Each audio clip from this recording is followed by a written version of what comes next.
We're going to get back to those games in a moment, but the guests that we welcome in now have made it clear that this is all so much bigger than basketball. Coach Rick Carlisle, Coach Lloyd Pierce, thank you so much for taking the time to join me. I'll start with you, Coach Carlisle, as we look at your guys on that highlight. We didn't get a chance to see Kristaps play in this one, but you're competing for a championship in an entirely unprecedented season. What have you seen from your guys, from this core thus far in Orlando?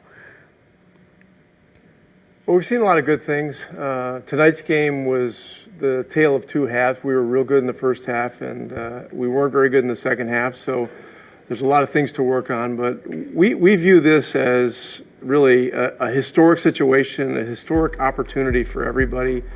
Instead of an 82-game season, it's an 8-game season, and then we're right into playoffs. And so there's a lot going on, and I have really sensed in these games that are called scrimmages here instead of exhibition games that the level of urgency and the level of intensity has been a lot higher than the first one or two exhibition games of an 82-game regular season. So people are amped up and ready to go. And as I'm looking at the badge on your shirt, Coaches for Racial Justice, Coach Pierce, you and I have had the opportunity to talk about this on several different platforms throughout these days where we've been in and out of working from home and working far away. But as we're now back in studio, those who don't know, what is this committee? What is it all about, and how did the idea come together?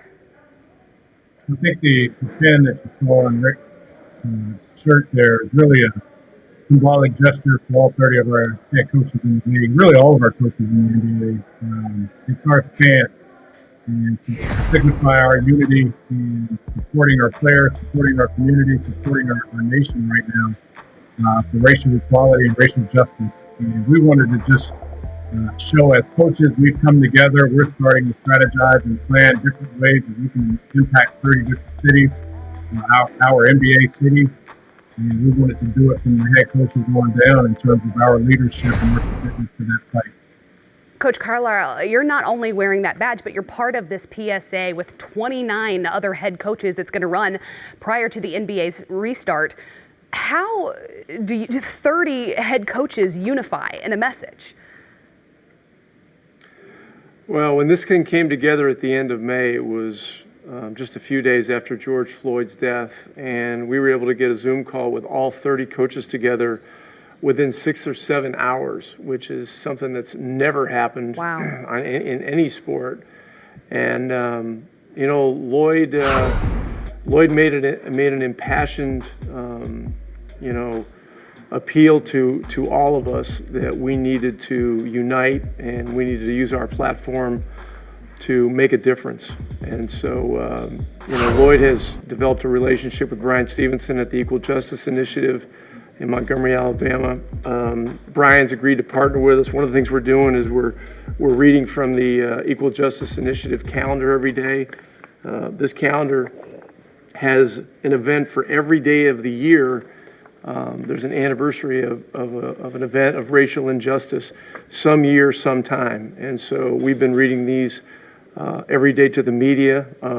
Our team every day for our team meeting before we go to practice, somebody in our travel group will read one of the passages and do a little homework about it.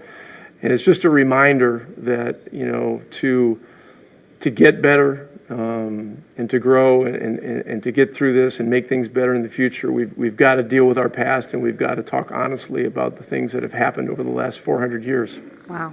Yeah. Coach Pierce, you are not in Orlando, and your guys don't right now have the same platform that perhaps Coach Carlisle's players do, or the 22 other teams that are down in Orlando. But you're leading these young men through what is likely the longest off seasons of their playing careers. What do you hope that they gain from these days, and what have you seen from them so far?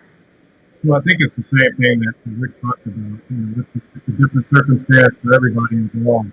The teams that are in Orlando are competing in a very unprecedented situation. All of the 8 teams that are not in Orlando, are really trying to keep their chemistry and the cohesion together as best we can. For our guys, we have a bunch of young guys here in Atlanta. We're still focused on everything that's going on off the field.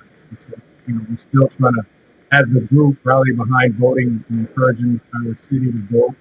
We're still trying to stay connected to speak about things that matter in our society, in addition to being on the court and finding ways to get better and doing the individual workout and making sure that we're all connected.